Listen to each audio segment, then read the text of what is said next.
এই বিএনপির দিকে ঝুঁকা প্রশাসন শিবির সমর্থিত প্যানেলকে বিজয়ী করে আনছে। ডেমোক্রেসি আন্ডারমাইন করছেন আপনি বলবেন শোনেন কেন হা না হবে, এই যে বাইনারিটা, এটি তো শাহবাগের রাজনীতি। একটু যেতে চাই আমরা রনি ভাই আপনার কাছে। আজকে ঠাকুরগাঁয়ে বিএনপি মহাসচিব বলেছেন গণভোট প্রসঙ্গে যে গণভোটের প্রচারণার দায়িত্ব কোনো রাজনৈতিক দলের নয়, এটা তিনি বলেছেন, যদিও অন্তর্বর্তী সরকার হ্যায়ের পক্ষে প্রচারণা করছে। মানে তার মানে কি বিএনপি গণভোটের পক্ষ নয়, এটি মিন করে না, কি মিন করে আসলে? আচ্ছা, আপনি বলতে চাচ্ছেন যে বিএনপি পক্ষে না, এটা বললে ফেলবেন নাকি? আমি বলি দেখেন, তারা একটু রেসপন্স করি। দেখেন ডাকসু নির্বাচন 1973 সালে ওইখানে জাসদ বিপুল ভোটে মানে ব্যাপক পত্র ভিপিটিভি এগুলো পাইছিল, কিন্তু জাতীয় নির্বাচনে শেখ মুজিব ওই সময় নির্বাচনটা ছিনতাই করছিল। হ্যাঁ, ছিনতাই না করলেও সেই নির্বাচনে জাসদের 15টা আসন পাওয়ার মতো অবস্থা ছিল না। তারপরে 90-এর উদাহরণ হলো, 90-এর গণ অভ্যুত্থানের একটা গুরুত্বপূর্ণ ফোর্স ছিল ছাত্রদল, এবং পরবর্তী সময়ে মানে বেগম খালেদা যে বিশাল ভূমিকা পালন করছে এটা সবাই সর্বদলীয় নেত্রী হিসাবে।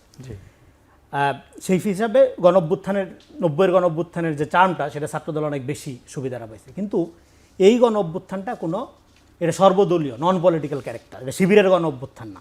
ফলে গণ অভ্যুত্থানের 24-এর গণ অভ্যুত্থানের জোয়ারে শিবিরের ভোট বাইরে গেছে, এটা অ্যাবসার্ড। বাড়লে তো তাহলে এনসিপির যে ছাত্র উইং সেটা বাড়ার কথা, গণ অভ্যুত্থানের সামনে তারা তো ভোট পাচ্ছে না। ছাত্রদল খারাপ, ভালো কথা, ছাত্রদলের কোনো জনপ্রিয়তা নাই, ভালো কথা। ছাত্র শিবিরের বাড়ে আমি বলতেছি এনসিপি গণ অভ্যুত্থানের যে মুখ, গণ অভ্যুত্থান তাদের তো ভালো না, হেটার কথা বলতেছি। তাহলে গণ অভ্যুত্থান যদি একমাত্র নিয়ামক হয় বা গুরুত্বপূর্ণ ভূমিকা হয়, সেটা তো বাড়েনি। তারপরে এইবার এই যে জগন্নাথ ইলেকশনের যে কথা বলা হলো, ইলেকশনের আগে কতগুলো ইনসিডেন্ট তৈরি করা হলো, এবং ইলেকশনের আগে বলা হলো যেহেতু তারেক রহমান আসছে, প্রশাসন এখানে ভিড়ে গেছে বিএনপির দিকে। হ্যাঁ, প্রশাসন পুরাপুরি বিএনপির দিকে ঝুঁকে গেছে, সেটা জগন্নাথের লোকজন রাজনৈতিক আরো জোট সঙ্গীরা বললো। তাইলে এই বিজয়ের ক্রেডিট তো বিএনপির, যেহেতু প্রশাসন বিএনপির দিকে ঝুঁকে গেছে, এবং এই বিএনপির দিকে ঝুঁকা প্রশাসন শিবির সমর্থিত প্যানেলকে বিজয়ী করে আনছে। এই ক্রেডিট তো শিবির সমর্থিত হইতে পারে না অ্যাকর্ডিং টু দেয়ার আপনার কমেন্টারি। এবার আপনার প্রশ্নে আসি, গণভোটের বিষয়ে হা না এই যে প্রচারণাটা, এই গণভোটের যে রাজনীতিটা, এইটা বাংলাদেশের গণতন্ত্রকে ক্ষতিগ্রস্ত করার একটা সুনিপুণ কৌশল। কেন কৌশল?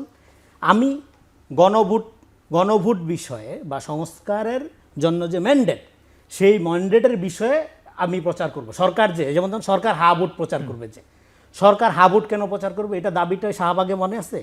শাহবাগে লোকজন বিচার না আছে ফাঁসি চাইতে গেছিল।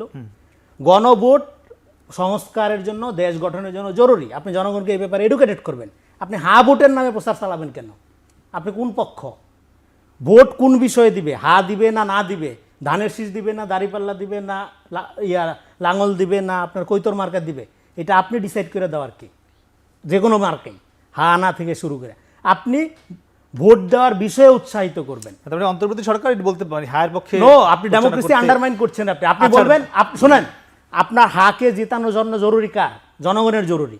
এই জরুরতটা আপনি তুলে ধরবেন যে গণভোটের ক্লিয়ার। আর বিএনপি মহাসচিব বলেছেন যে গণভোটের প্রচারণার দায়িত্ব কোনো রাজনৈতিক দলের নয়, থাকা উচিত না, অ্যাবসলিউটলি থাকা উচিত না। কেন থাকা উচিত না? তারা বলবে যে গণভোটটা কেন জরুরি। এই কি মনে হচ্ছে বিএনপি হাতে না? আপনার কি মনে হয় আমি কেন হা না হবে, এই যে বাইনারিটা, এটি তো শাহবাগের রাজনীতি। এটা কি মনে হয় সেটা জানতে? তারা বলবে যে গণভোট একটা বিষয় আছে, এই বিষয়ে ধানের শীষ বলছে, এখানে কি বলা উচিত? গণভোট জানাবে, এখানে মানুষ সিদ্ধান্ত নেবে। মানুষ হা না দিবে মানুষ, দল কেন দিবে? দল পক্ষ নিবে না, দল পক্ষ নিবে, পক্ষ নিবে শুধু মানুষ, ব্যক্তি। একদমই ক্লিয়ার, এটাই ডেমোক্রেসি। একদমই ক্লিয়ার। রাসেল ভাই, মানে রাজনৈতিক দল হিসেবেও কারো কোনো পক্ষ না উচিত না গণভোটে, কি মনে হয়? দেখেন, এবারের যে 1400 বা 1500 জীবন দিয়েছে বা 20-30 হাজার আহত পঙ্গুত্ব বরণ করেছে, আমি মনে করি এরা তো হচ্ছে আসলে বিএনপিকে জিতানোর জন্য না, বা জামাতকে বা এনসিপিকে জিতানোর জন্য না, বাংলাদেশকে জিতানোর জন্য। এবার এই ইলেকশনটা বাংলাদেশের একটা মাইল ফলকের জন্য হবে।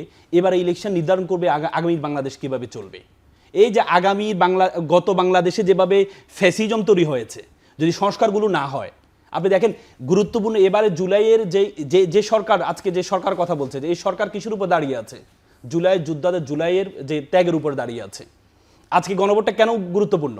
আজকে আপনি দেখেন বিএনপি শুরু থেকে যে গুরুত্বপূর্ণ সংস্কারগুলো আছে, বেশিরভাগ গুরুত্বপূর্ণ সংস্কারগুলো নোট অফ ডিসেন্ট দিয়েছে শুরু থেকে।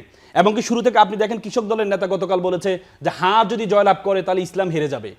এবং কি একটা ভিডিও ভাইরাল হয়েছে বিদেশে যে ব্যালেট, এই পেপার, এই যে পোস্টাল ব্যালেট, একজন বিএনপি নেতা মিডল ইস্ট থেকে সে ওপেনলি সে হচ্ছে নাকে ভোট দিচ্ছে এবং বললো যে হচ্ছে নাকে ওপেনলি সে এইগুলো, এটা ভাইরাল হলো। তার মানে কি বিএনপি সংস্কারগুলো চায় না।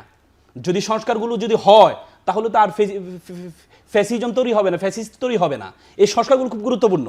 যদি মনে করা হয় যে হায়ের ভোটে আমরা হায়ের পক্ষে যাব না, দেখেন আমি মনে করি শুরু থেকেই এই যে জুলাইকে এই রনিবার সবসময় একটা কথা বলেন যে জুলাইকে শিবির নাকি কুক্ষিগত করেছেন, এই কথাটা সবসময় বলেন যে কুক্ষিগত করেছেন। আর আমি মনে করি কুক্ষিগত একটা জিনিস, ওন করা একটা জিনিস।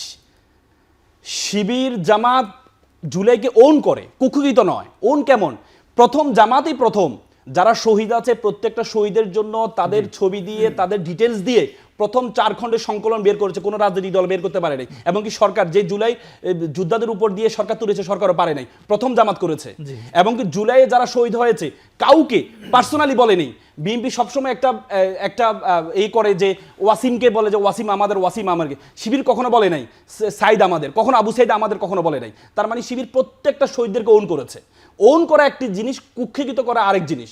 আপনি যদি আপনি বলতে চাচ্ছেন যে মানে হায়ের পক্ষে অবস্থান নেওয়া উচিত? অবশ্যই প্রত্যেকের যদি বাংলাদেশকে সুন্দর করতে হয় তাহলে হায়ের পক্ষে শুধু জামাত না, আমি মনে করি প্রত্যেকটা দলকে ইনক্লুডিং বিএনপি, যেটা আপকামিং পাওয়ারে তারা আসছে, তাদের অবশ্যই জুলাই